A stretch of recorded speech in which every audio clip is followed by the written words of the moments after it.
লক্ষ্মীর ভান্ডার প্রকল্পে এপ্রিল মাসে কত তারিখ থেকে আপনাদের ব্যাংক অ্যাকাউন্টে লক্ষ্মীর ভান্ডার প্রকল্পের টাকা ঢুকতে শুরু হয়ে যাবে?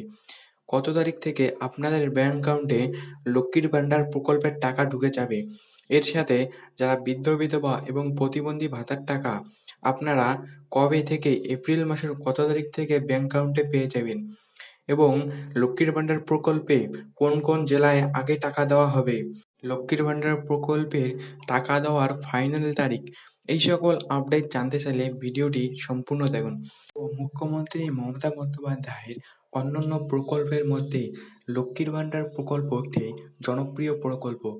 এই প্রকল্পে সাধারণ শ্রেণীর মহিলারা ১৫০০ টাকা করে পেয়ে থাকেন এবং যারা SC/ST শ্রেণীর মহিলারা তারা ১৭০০ টাকা করে পেয়ে থাকেন। এই টাকা বৃদ্ধি করেছিল অর্থবর্ষের বাজেটে। এবার এই লক্ষ্মীর ভান্ডার প্রকল্পে এপ্রিল মাসের কত তারিখে আপনাদের ব্যাংক অ্যাকাউন্টে লক্ষ্মীর ভান্ডার প্রকল্পের ১৫০০ এবং ১৭০০ টাকা করে ক্রেডিট হয়ে যাবে? কত তারিখ থেকে এই টাকা দেওয়া শুরু হয়ে যাবে? দেখুন, সাধারণত লক্ষ্মীর ভান্ডার প্রকল্পের টাকা ৫ থেকে ৭ তারিখ বা ৫ থেকে ১০ তারিখের মধ্যেই অ্যাকাউন্টেই ঢুকতে শুরু হয়ে যায়। উপভোক্তাদের অ্যাকাউন্টে ৫ থেকে ৭ তারিখ থেকে ধাপে ধাপে উপভোক্তাদের ব্যাংক অ্যাকাউন্টে লক্ষ্মীর ভান্ডার প্রকল্পের টাকা ক্রেডিট হতে থাকে। যেহেতু লক্ষ্মীর ভান্ডার প্রকল্পের টাকা জেলাভিত্তিক, তাই কিছু কিছু জেলায় এই টাকা আগেই ক্রেডিট হয়ে যায়, আবার কিছু কিছু জেলায় এই টাকা পরে ক্রেডিট হয়ে যায়। এবারে এপ্রিল মাসে কোন জেলায় আগে টাকা ঢুকবে? কত তারিখ থেকে আপনাদের ব্যাংক অ্যাকাউন্টে লক্ষ্মীর ভান্ডার প্রকল্পের টাকা আসবে?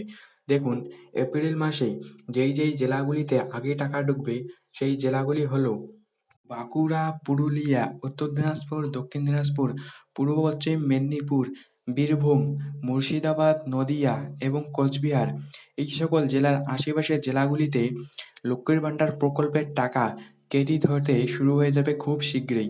সামনে যেহেতু বিধানসভা নির্বাচন রয়েছে, তাই আপনাদের লক্ষ্মীর ভান্ডার প্রকল্পের টাকা আগেই দিয়ে দেবে। বিধানসভা নির্বাচন থাকায় লক্ষ্মীর ভান্ডার প্রকল্পের টাকা ২ তারিখ থেকে টাকা দেওয়া শুরু হয়ে যাবে। ২ তারিখ থেকে উপভোক্তাদের ব্যাংক অ্যাকাউন্টে ধাপে ধাপে লক্ষ্মীর ভান্ডার প্রকল্পের টাকা আসতে শুরু হয়ে যাবে। এরপরে যারা বৃদ্ধ বিধবা এবং প্রতিবন্ধী ভাতার টাকা আপনারা পেয়ে থাকেন, তাদের এপ্রিল মাসের কত তারিখ থেকে ব্যাংক অ্যাকাউন্টে এই টাকা ক্রেডিট হয়ে যাবে। তো সামনে বিধানসভা নির্বাচন থাকায় সমস্ত প্রকল্পের টাকাই আগেই দিয়ে দেবে।